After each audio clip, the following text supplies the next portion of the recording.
এই নামাজে গেলে যে বিষয়টা বিশেষভাবে লক্ষ্য করি সেটা হলো যে জামাতের একটু পরে যারা আসে তারা অপেক্ষা করে কখন ইমাম দাঁড়াবে।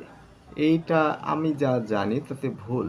আমাদের আহলে হাদিস মোতাবেক আব্বারা যেভাবে শিখিয়েছেন সেটা হলো যে ইমামকে ফলো করতে হবে। ইমাম যা করবে সেটাই। যেমন ধরেন যদি ৩ বার সিজদা দিতে দিতে যায় তাহলে সুবহানাল্লাহ পড়লে সে বুঝতে পারবে। যদি তারপরেও ৩ বার সিজদা দিয়ে দেয় তাহলে আপনাদেরও সিজদা দিতে হবে। কারণ হলো যে আপনি তার কমান্ড ফলো করতে বাধ্য। সে আর্মিদের মতো। কিছু ভুল হতে পারে সেটার জন্য সুবহানাল্লাহ পড়লে সেই ইমাম ঠিক করে ফেলতে পারে। আর সূরার মধ্যে কিছু ভুল হলে আপনি পিছন থেকে ধরিয়ে দিতে পারেন, সেটা সংশোধনযোগ্য। এবং তারপরে সাধারণত সূরা ইখলাস, কুল হু আল্লাহু আহাদ এই সূরাটা পড়ে এটাকে মিনিমাইজ করা হয়।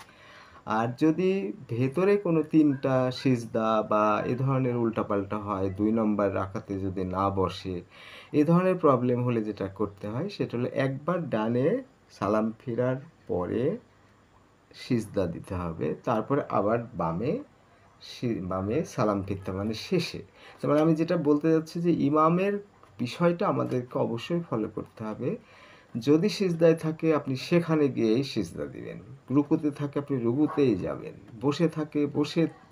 এটা কিভাবে প্রমাণ করা যায়? সেটা হলো যে যখন আপনার ১ রাকাত নামাজ পাননি, ২য় রাকাতে বসেছে, ৩য় রাকাতে বসেনি, ৪র্থ রাকাতে বসেছে। তাহলে আপনার তো ৪র্থ রাকাতে বসার কথা না, কারণ আপনার তো ৩য় রাকাত। আপনাকে বসতে হবে। কেন? কারণ ইমাম যতক্ষণ না সালাম ফিরছে ততক্ষণ আপনি তার আন্ডারে দায়বদ্ধ।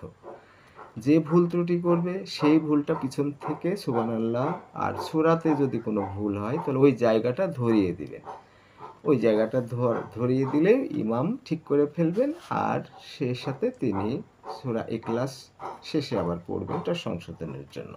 যেমন কোরআনের ক্ষেত্রে আমি একটা ভিডিও দিয়েছি যে বিদেশে যেটা পাওয়া যেতে পারে সেটা হলো যে কোরআনেরও দু একটা শব্দ গন্ডগোল আছে। কীরকম? যেমন আমাদের হিন্দিতে একটা শব্দ ব্যবহার হয়, বাংলাতে আমরা চুল ব্যবহার করি। তো এই শব্দটা আমাদের বাংলাদেশে যদি ব্যবহার করি তাহলে খারাপ অর্থে ব্যবহার করি।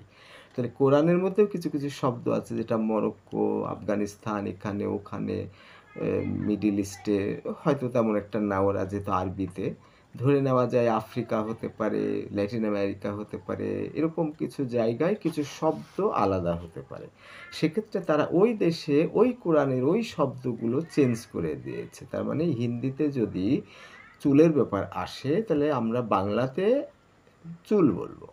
এই গন্ডগোলটা যাতে কোরআনে না হয় সেজন্য আমার বন্ধু কানাডায় থাকে, সে বলছে যে একবার আমি কয়েকবার ভুল ধরছি, কিন্তু ব্যাপারটা কি? পরে নামাজ শেষে সে বলছে আসলে আমাদের দেশে এই শব্দগুলো খারাপ অর্থে ব্যবহার হয়। কোরআনের এই শব্দগুলো আমরা প্রতিশব্দ হিসাবে এই শব্দগুলো ব্যবহার করেছি। তার মানে ইমাম হলো চূড়ান্ত সিদ্ধান্ত দিবে। ইমাম যা করছে সেটা আপনাকে করতে হবে। ভুল আপনি সংশোধনের জন্য চেষ্টা করতে পারেন। সূরা হলে সেই সূরাটা আউড়ে আপনি ধরিয়ে দিতে পারেন। ইমাম সাহেব ইখলাস সূরা পড়ে এটাকে সমাধান করবেন। আর যদি রুকু ২ রাকাতে না বসা এই ধরনের কোনো ভুল হয়ে থাকে, রাকাতের ভুল হয়ে থাকে, তাহলে আপনি সুবহানাল্লাহ পড়তে পারেন। সেটা সংশোধন তখনই করতে পারে। আর পরে যখন একবার ডানে সালাম ফিরবে, তারপরে একটা সিজদা দিবে, তারপর বামে সালাম ফিরবে। তার মানে হলো এটা আহলে হাদিসের, যদিও অনেক কিছু অন্য ক্ষেত্রে মিল হতে পারে, কিছু কিছু ক্ষেত্রে অমিল থাকতে পারে, একটু বিবেচনার বিষয়। তার মানে হচ্ছে খুবই গুরুত্বপূর্ণ। মসজিদে গেলেই দেখা যায় যে ইমাম কখন দাঁড়াবে সেটার জন্য মুক্তাদির অপেক্ষা করে, এটা করা যাবে না। আল্লাহ বলছেন যে সিজদাকারীর সাথে সিজদা দাও, মানে খুব ইম্পর্টেন্ট।